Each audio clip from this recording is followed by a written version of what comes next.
Hello, friends. Welcome to Creative Medicine. In this lecture, we will learn about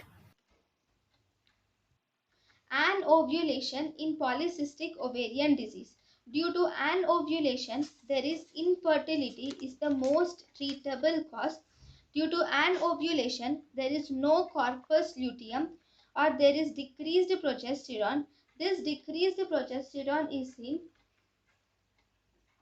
Clinical features of oligomenorrhea is seen in these patients. Oligomenorrhea is presence of less than 8 cycles per year or secondary amenorrhea is seen. This oligomenorrhea is included in the diagnostic criteria of polycystic ovarian disease.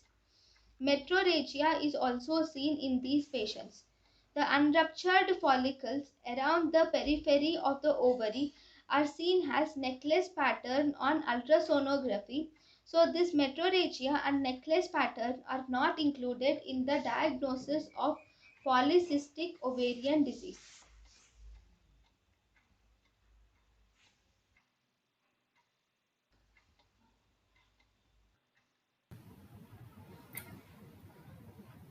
thank you and thank you for watching.